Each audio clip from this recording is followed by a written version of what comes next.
about 3 beers? Looks good. All right, so we're in chapter 14, looking at something. So if I build a circuit, what is going on here anyway?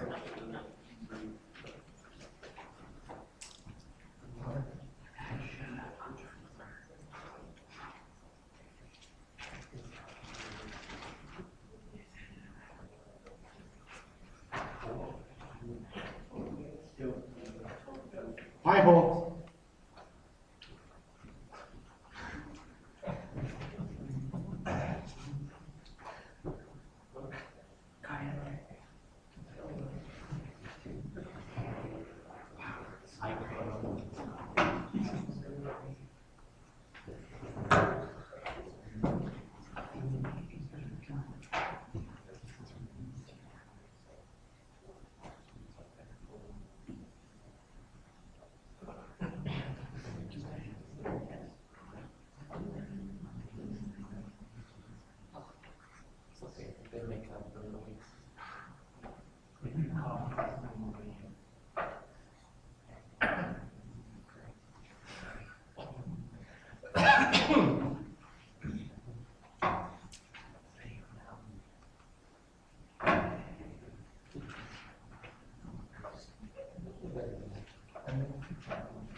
Okay, I got 120 volts, and I'm at 60 hertz.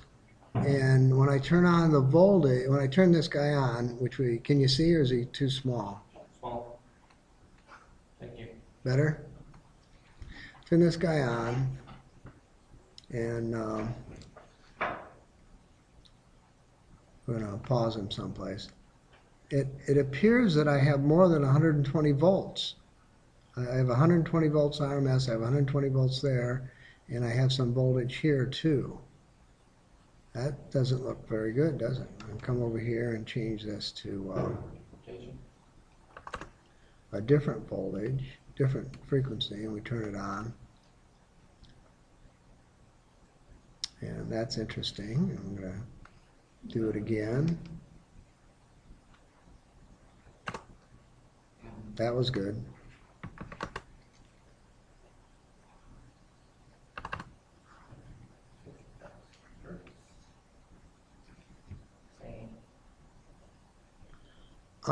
Yeah. So I've got 120 volts RMS, and I've got 170 volts across the capacitor and 60 volts across the inductor. Ooh, what's going on? What's going on? I don't know. Where's my calculator? Something's weird. That's how we figure out every day. All right. So I'm going to take the inductor, 1 microhenry, and I'm going to multiply it times the capacitor, 22 picofarads. And I'm going to take the square root of that. I'm going to multiply it by 2. I'm going to multiply it times pi. And hit the 1 over key. Go to engineering. I'm going to go to 1 meg, 1.07 meg. I'm going to try it again.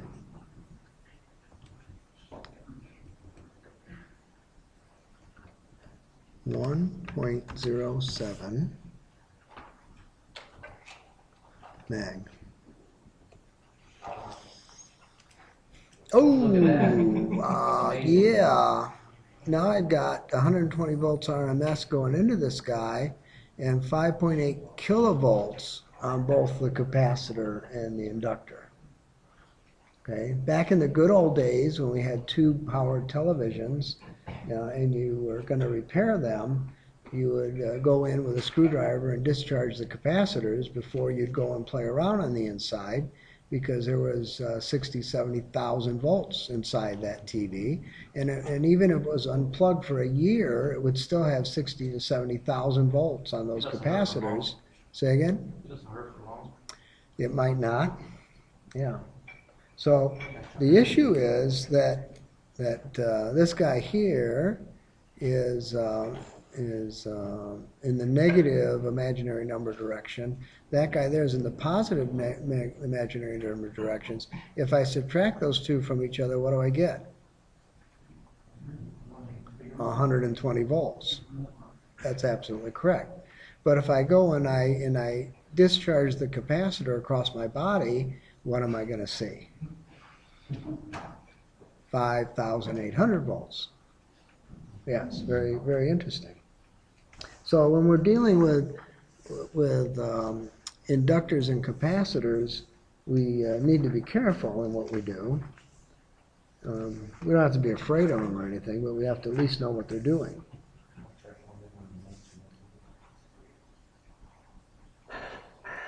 So back to this guy here. When I look at the voltage across the inductor, it's going to be in the positive I direction. When I look at the voltage across the capacitor, it's going to be in the negative I direction.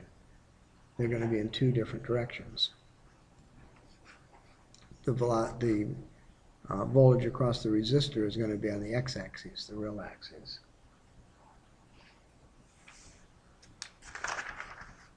Okay. If I have no, I don't. I will sometime. If I've got a capacitor and an inductor in series, so I've got X sub C, X sub L. This is a C in case. Then the impedance of the total thing is going to be the X of L guy minus the X of C guy. That's going to be the total impedance.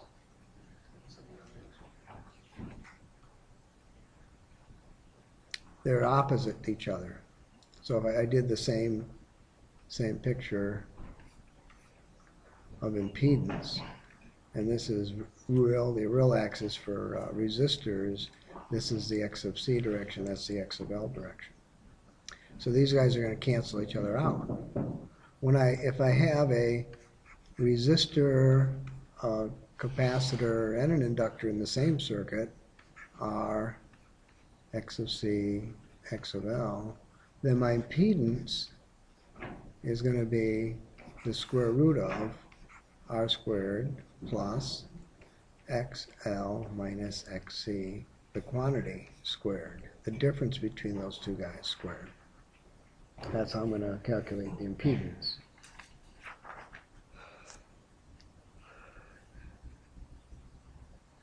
When I look at the total current, the current in the capacitor minus the current in the inductor, because the currents are now 180 degrees out of phase as well. Doesn't matter if you subtract like the current As long L minus the current of C? as long as you don't call it a minus number. Yeah. Okay. Yeah.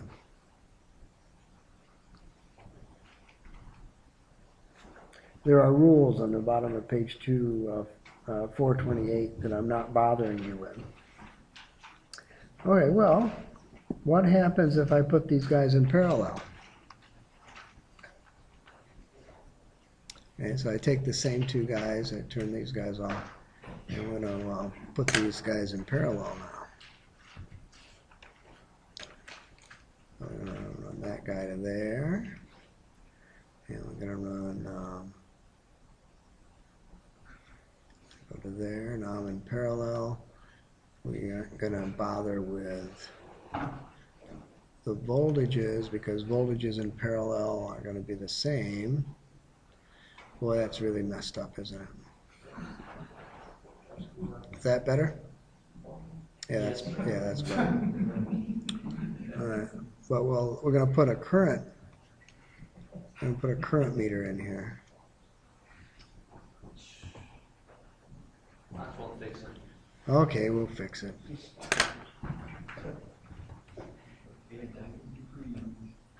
There, is that better? All right, I'll put this guy down there, and this guy over there. Is that better? Oh, yeah. All right, much better. And then we'll grab a current meter. Stick one there, stick one over here.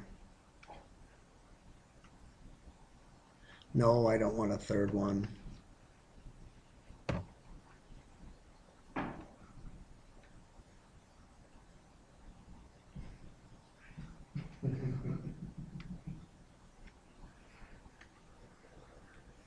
Okay, when I turn it on, what are the current meters going to read?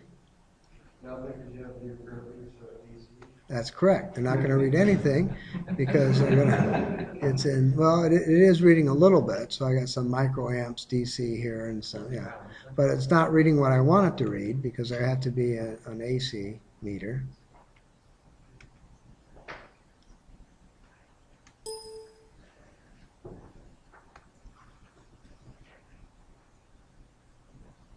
All right. So I got 18 milliamps flowing through both of them. Not very much.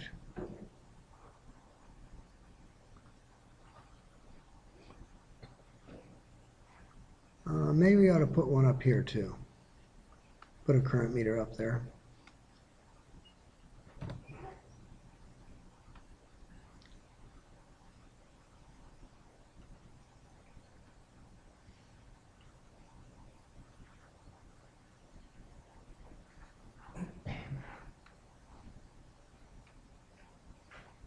What do we expect this current meter to read?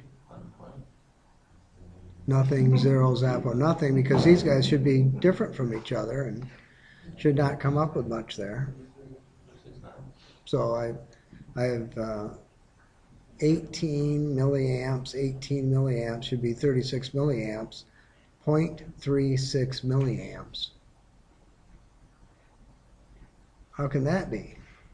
I thought that the current in parallel circuits have to add, right? Well, they do add. That's absolutely right. But this guy is a negative 90-degree angle, and this guy's a positive 90-degree angle. They're canceling each other out, and there's not much left over. Yeah. Isn't life wonderful? Life is just so wonderful. So in my parallel, my parallel path, when I calculate my impedance in my parallel path, I'm going to go 1 over x of c plus 1 over x of L. And that's going to calculate the impedance in the parallel path.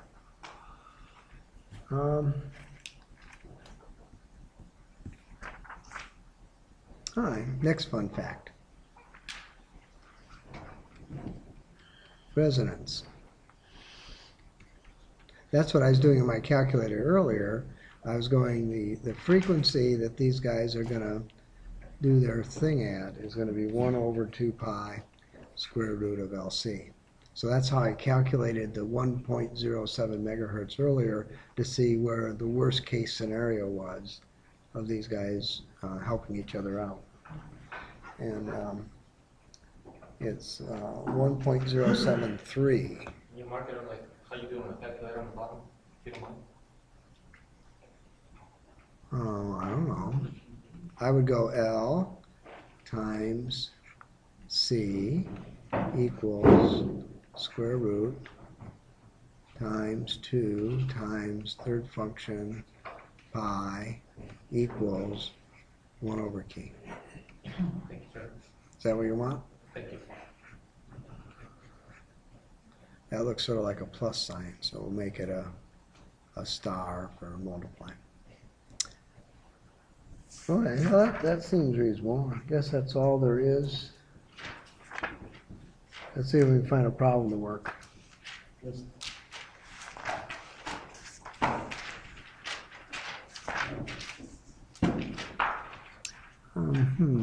Number 1, that looks like the right problem to work. I don't know yet.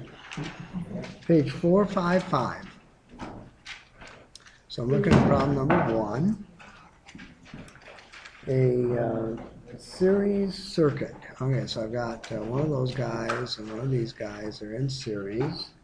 and the voltage across the inductor is 10, and the voltage across the capacitor is 3. Determine the magnitude and phase angle of the voltage source. So voltage source, 10 minus 3, 7 volts. And I need the angle. So the angle is going to be the arctangent of, no it's not, too complicated. You don't want to know complicated things, right? Who won, the inductor or the capacitor? The inductor won, right? So the angle is going to be 90 degrees. So this is the voltage across the inductor, this voltage across the capacitor in the negative I direction. So the inductor voltage 1. So I'm going to go up 10. I'm going to go down 3. My final answer is going to be 7. My angle is going to be positive 90 degrees because the inductor won. So if the inductor was a greater number, or the capacitor was a greater number. Yeah, so 90 that's right. degrees. Then it'd be not minus 90 degrees. Yes, exactly. So if the numbers were turned around and the problem said the voltage across the capacitor is 10 volts and the voltage across the inductor is 3 volts, then the voltage of the source would still be still have the same magnitude, 7 volts, but the angle would be minus 90 degrees because now the capacitor won. Okay. Excellent. Yeah, it can't be any more easier than that. I mean, well, it could be, I suppose, but I just can't imagine. Number 5. Determine the magnitude and phase angle of X sub S for circuit A. All right, so I've got some voltage, I don't know what it is, and I got an inductor, and I have a capacitor, and this guy's 1K ohm, and this guy's 600 ohms, and I want to know X sub S, and I want to know it with the angle. 400 ohms, who won? The inductor won 90 degrees. So if I gave you the frequency of the source and I gave you the inductance and the capacitance, and you'd have to calculate the reactance, then with the reactance you could do the same thing, but the inductor is in the positive 90 degree direction, the capacitor is in the negative 90 degree direction. You add them together if you'd like, subtract them if you like, however you do it, get 400 and call it 90 degrees because the inductor won. Say again? Yeah. Dustin says this is too hard. He wants it easier than this. Number. Normally in our math class, what we do is we spend all our time finding a new way to add 2 plus 2. Well, what do we do in circuit analysis? We just find another way to subtract 2 numbers, right? So all we're doing is we're practicing subtracting. Number 10, to determine the values of the voltage across the inductor, the voltage across the capacitor, and the voltage across the source for the guy that I'm given. All right, so this looks like we're going to have to do more work. I've got 12 kilohertz for my frequency. Somebody threw in an ammeter. 12 milliamps. I've got an inductor and a capacitor. Guess what happens in the next chapter? We get to have an inductor, a capacitor, and a resistor. Wow! All at the same time. Is that exciting? Just what you always wanted. Millihenry, 51 nanofarads. All right, well that's totally useless. So we want X sub L. 2 pi, the frequency, 12 kilohertz, 1 millihenry. Henry. Yeah, we can do that in our head, right? 24 times 3 is 60, 70, 72, a little bit more, call it 74. 74 ohms, angle 90 degrees if we want to do that. Okay, we won't do it in our head. You don't want to do that? Okay. 2 times, Enrique says he can't do it in his head, so neither can I. 12 times 1. You're right, 75 ohms. You were wrong. Hey, I was wrong. Shouldn't have done it in my head. All right, x sub c. 1 over 2 pi, 12 kilohertz, 51 nanofarad. Well, I'm afraid I can't do that one in my head. It's easier. Yeah, pretty much. That's easier, actually. 2 times pi times 12 times 51 nano, 1 over key, 260 ohms. Angle minus 90 if we need it. All right, now we have everything we need except the answer. All right, so we need voltage, I hope. source, voltage across the capacitor, voltage across the inductor. Now, so we'll do with this guy first. So if I have 12 milliamps times 260 ohms, and here I got 12 milliamps times 75 ohms, and I have some numbers there. I need my impedance. Okay, the impedance. So I'm going to go square root of 75 squared plus 260 squared, and then I need the angle. Angle is going to be the arctangent. Who's going to win? The inductor or the capacitor? The capacitor is winning, right? So the capacitor is going to win, and that's the Y guy. So it's going to be 260 divided by 75, and it's going to be a negative angle, so I'm going to put a negative there, so my calculator gives me a negative angle. Now, what I'm not going to do is I'm not going to do that math. What I'm going to do is, let me think about this.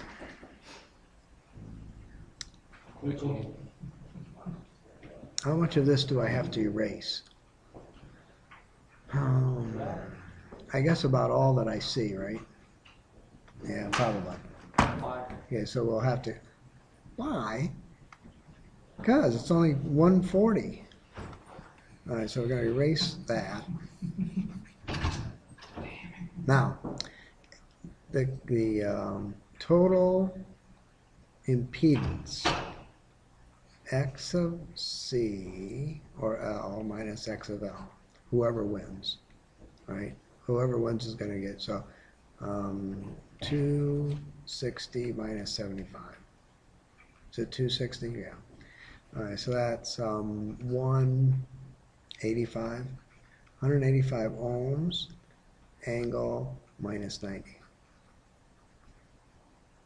All right, so back up here, voltage across the source, 120 milliamps times the total impedance, 185, is that what I said? 185.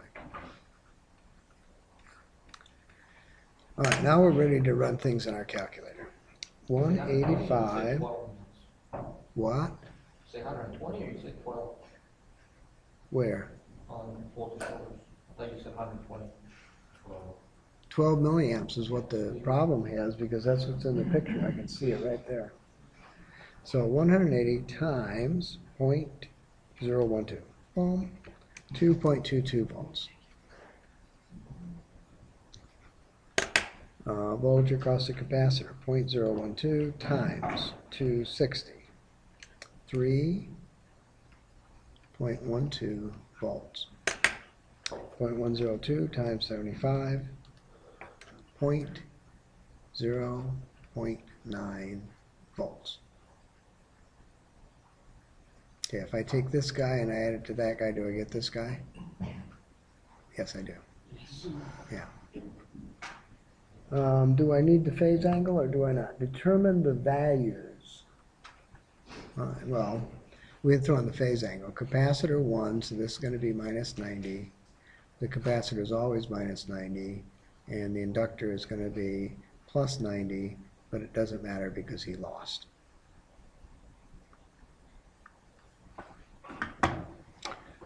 Okay. Next problem is, what was that? That was 10? All right, we're going to look at 19 and see if we can do that one. Calculate, 19 has a resistor in it. We haven't gotten to resistors yet, so that is a real bummer. That means we'll have to go home. Okay. Your digital circuit instructor will be here unlocking the door for you tomorrow, if you are here. If not, he'll be reading his paper.